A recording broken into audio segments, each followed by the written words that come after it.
The text arrived just as I was pulling the turkey out of the oven. Don't bother visiting for Thanksgiving dinner. Amanda and her mom are the only family I need now. Stop sending money. We don't need your help anymore. I stared at my phone, the harsh words from my father blurring through my tears. My hands trembled as I set down the perfectly cooked turkey I had prepared, hoping that maybe this year would be different, that maybe this year I could finally join them for a family holiday. My name is Sarah Mitchell, and at 32, I've spent the last 5 years secretly paying my father's medical bills after his heart surgery. Not that he knew. He thought his insurance had mysteriously covered everything. The truth was more complicated. I glanced at the latest hospital bill on my kitchen counter, $4,800 for his monthly medications and checkups. Money I've been quietly paying since his first heart attack, coordinating with the hospital's billing department to keep my involvement hidden. My father thought his premium insurance was covering it all, never questioning why he didn't see the bills. The next text buzzed through. Amanda got straight A's this semester. That's what a real daughter looks like, not someone who abandoned her family to move across the city. I hadn't abandoned anyone. I'd moved 30 minutes away to be closer to the hospital where I worked as a nurse, the same hospital that treated my dad, the same hospital where I'd arranged to have his bills sent directly to me. The irony wasn't lost on me. I chose nursing because of him.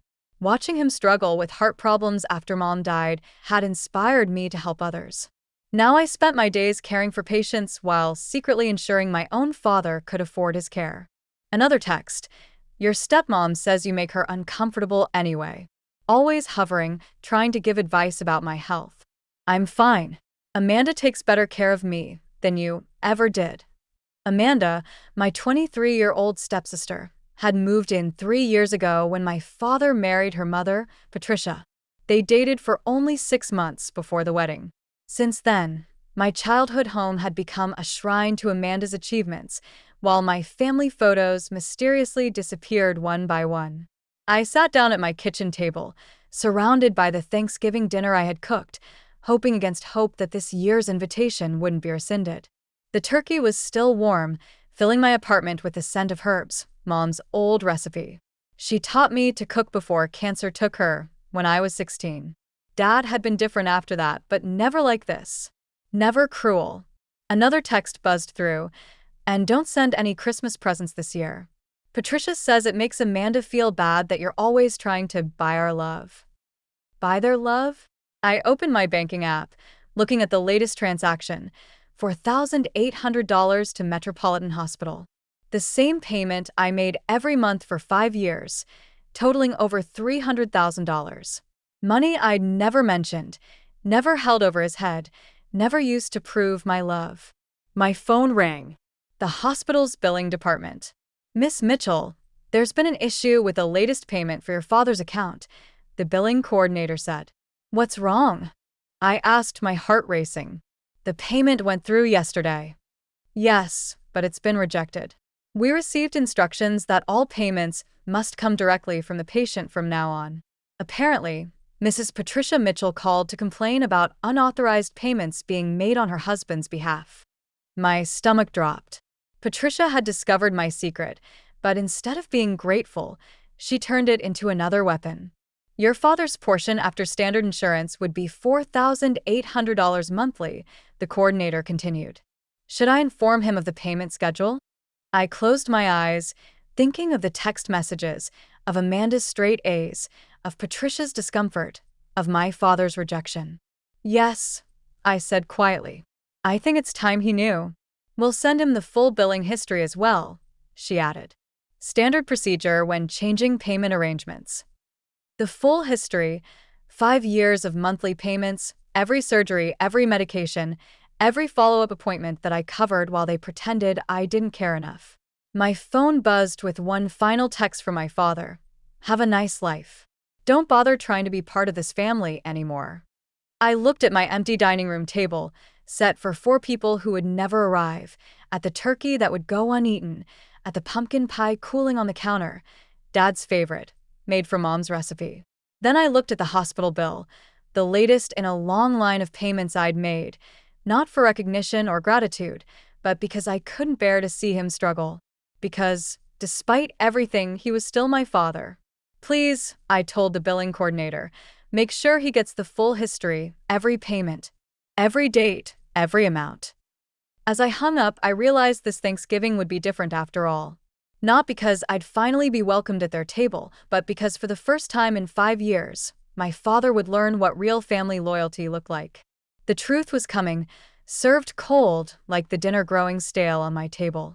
And somehow, that felt like something to be thankful for. The hospital called my dad the next morning. I was at work on an early shift, checking on patients, when my phone started buzzing again and again. First, 3 missed calls from Patricia, then a bunch of angry texts from Amanda. And finally, a call from my dad. "What is this bill?" he asked, trying to stay calm but sounding worried. "The hospital says I owe $4,800 a month. That can't be right. My insurance covers everything." I stepped into the empty break room and took a deep breath. "No, Dad. I've been paying it for the last 5 years." Silence. "What do you mean you've been paying it?" he asked. "Every bill, every medication. Since your first heart surgery. I worked it out with the hospital, so everything came to me." More silence. I imagined him sitting at the kitchen table, the same one where I used to do homework, where Mom made Sunday dinner, where Patricia now hosts family meals I'm not invited to. "That's over $300,000, he said, flipping through papers. $312,000 actually, I said, trying to sound calm like I do with difficult patients. "That's the same amount you told me not to send anymore." More silence. "Why would you do this?" he finally asked. "Because you're my dad," I said. "After Mom died, I promised I'd take care of you, even if you didn't want me to." I heard Patricia yelling in the background. "Tell her to fix it. Call the hospital. She can't just stop paying." "You don't get to ask me for anything," I said, loud enough for her to hear. "Not after those texts yesterday. Not after pushing me away for 3 years." "But we can't afford this," Dad said. His voice shook. "Patricia just put a down payment on a car for Amanda. We're already tight on money." Of course they were. I'd seen Amanda's social media, her new car, shopping trips, fancy vacations, all while I worked extra hours to pay his medical bills. "I know about the car," I said softly. "And the cruise last month and Amanda's shopping in New York. I saw the posts, all the family events I wasn't invited to, but I still kept paying." "Sarah," he started. I interrupted him. "Last night, I made Thanksgiving dinner. Mom's recipes. Turkey, stuffing, cranberry sauce, even the pumpkin pie you love. I set the table for 4, hoping maybe this year would be different. But instead, I got texts saying I don't belong in your life." Patricia's voice got louder. "She's trying to guilt trip us." "No," I said firmly. "I'm telling the truth. For the first time in 5 years, you're all going to see what real family care looks like." "We can't pay this," my dad said again, sounding scared. "Sarah, please. My pension isn't enough." "I know. That's why I paid from the start, but you told me you didn't need me anymore. That Amanda takes better care of you." My pager went off. A patient needed me. "I have to go," I said. "The hospital billing office has my info if you need the payment records." "And Dad?" "Yes," he said quietly. "That turkey I made, it's in the freezer now, just like Mom used to do. But this time, not because we had leftovers, because there was no one to eat it with." I hung up before he could say more. My tears in the break room were just for me. No one else would see them. As I headed back to work, my phone buzzed again. A message from my dad. "I didn't know. All this time I didn't know." I replied, "No, you didn't want to know. That's different." Then I turned off my phone and went back to caring for people who actually wanted my help. The truth was out, cold like my untouched Thanksgiving dinner. But somehow, I felt lighter. After 5 years of silence, my voice had finally been heard. Let them figure out the bills now. Let them realize what they lost. I had a job to do, and for the first time in years, no more secret payments to make. Sometimes, the best way to care for someone is to let them face the truth on their own. 2 weeks passed in a blur of work shifts and unanswered calls. Patricia's number I blocked after the first day of constant harassment. Amanda's angry social media posts about fake family loyalty I ignored. But my father's messages, those were harder to dismiss. Please call me, he texted daily. We need to talk. It was during a quiet night shift that everything changed. I was doing my rounds when I saw a familiar name on the admission chart. James Mitchell, my father. Acute chest pain. My professional instincts took over as I rushed to the emergency room. There he was, looking smaller somehow in the hospital bed, Patricia notably absent. Sarah, he breathed when he saw me. I didn't know you were working tonight. I'm your assigned nurse, I said, checking his vitals with practiced efficiency. Where's Patricia? At home with Amanda. He winced as I adjusted his fore. They're looking at cheaper cars today. Trying to return them. I nodded, keeping my face neutral as I recorded his blood pressure. The doctor will be in soon. Try to rest. Wait, he caught my hand. Please, I've been trying to reach you. I gently removed my hand. This isn't the time, Dad. You need to focus on your health right now. No, he insisted, his voice stronger. I've been foolish for too long. When I saw those payment records, I had no idea. All these years, you were taking care of me while I let them push you away. I continued my checks, professional mask firmly in place. Your heart rate is elevated. You need to stay calm. I found your mother's old recipe box, he continued. Patricia had hidden it in the attic and your childhood photos. They weren't lost. They were packed away because Patricia said they ruined the aesthetic of the house. My hand stilled on his chart. I kicked them out, he said quietly. Patricia and Amanda, the day after Thanksgiving.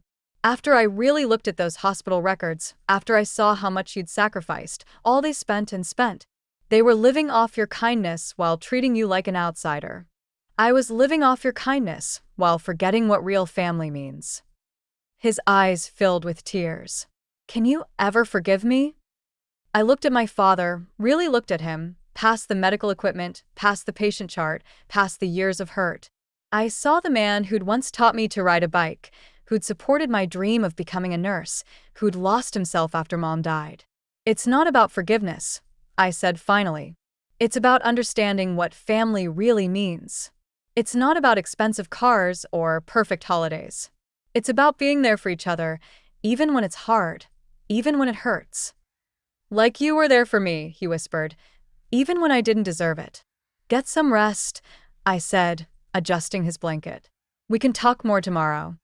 But before I could leave, he spoke again. Sarah, that turkey you made for Thanksgiving, is it still in your freezer? I nodded. Maybe, when I'm better, we could have that dinner. Just us. For the first time in weeks, I felt myself smile. I'd like that. 3 days later, I helped Dad settle back into his house, a house now peacefully free of Patricia and Amanda's presence. As I heated up the preserved Thanksgiving turkey and Mom's special sides, Dad placed her recipe box back in its rightful place in the kitchen. You know, he said, watching me work, your mother would be so proud of you. Not just for becoming a nurse, but for being a better person than I've been. We sat down to our reheated Thanksgiving dinner, just the two of us. It wasn't perfect. The turkey was a little dry from freezing. The stuffing needed extra gravy. But as we shared our first real meal together in years, I realized something. Sometimes, the best family moments aren't the picture-perfect ones. They're the ones that come after the storm, when truth and love finally find their way back home. Dad insisted on doing the dishes afterward, though his hands shook slightly from his medication. As he worked, I heard him humming, an old tune Mom used to sing while cooking. Some things, it seemed, could never really be packed away in an attic. 3 months have passed since then. Dad's health has improved, and so has our relationship. We have weekly dinners now, sometimes with Mom's recipes, sometimes with new ones we try together. The house feels like home again, filled with the family photos Patricia had hidden and the memories we're finally ready to share. The hospital bills? Dad's pension covers them now, though it's not easy. But he insists on paying them himself. It's time I took responsibility, he says. And every month, when he makes that payment, I see him remember what real family loyalty looks like. Sometimes, the most expensive things in life aren't measured in dollars, but in the courage it takes to face our mistakes and begin again.